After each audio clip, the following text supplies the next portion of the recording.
Hello friends, welcome to Priya with சமையல். இன்றைக்கி வெங்காய பக்கோடா எப்படி செய்யலான்னு பார்க்கலாம் வாங்க. வெங்காயம் ஒரு 1/2 கிலோ, கருவேப்பிலை, கொத்தமல்லி, கொஞ்சம் இஞ்சி பூண்டும் அப்படியே தட்டி போட்டுக்கணும். பச்சை மிளகா, சோம்பு 1 ஸ்பூனு அதையும் தட்டி போட்டுக்கிறேன்.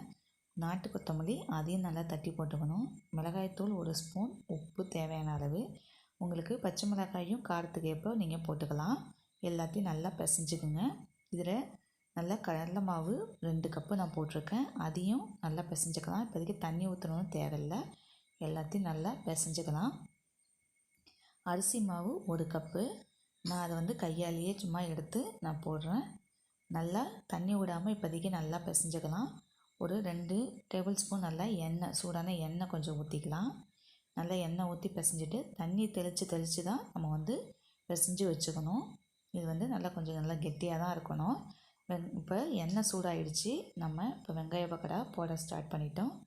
நம்ம போடலாம். நல்லா ஹீட்டில் தான் இருக்கணும். அப்போ தான் நமக்கு வெங்காயம் பக்கோடா நல்லா வரும், முறுமுறுன்னு வரும். இல்லைன்னா கொஞ்சம் வேகாமல் இருக்கும். அதனால் நல்லா ஃபுல் ஃப்ளேமில் வச்சு நல்லா நம்ம புரட்டி எடுத்துக்கலாம். இப்போ வெங்காய பக்கோடா ரெடி ஆகிடுச்சு.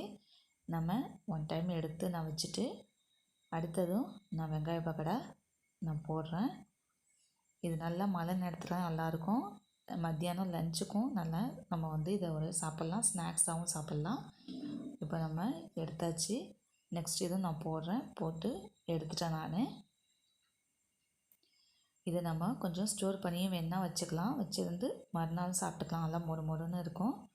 நீங்கள் இதை செஞ்சு பாருங்கள். ஈவினிங் ஸ்நாக்ஸாகவும் இதை செய்யலாம். உங்களுக்கு பிடிச்சிருந்தால் லைக் பண்ணுங்கள், ஷேர் பண்ணுங்கள், கமெண்ட் பண்ணுங்கள். Thank you friends.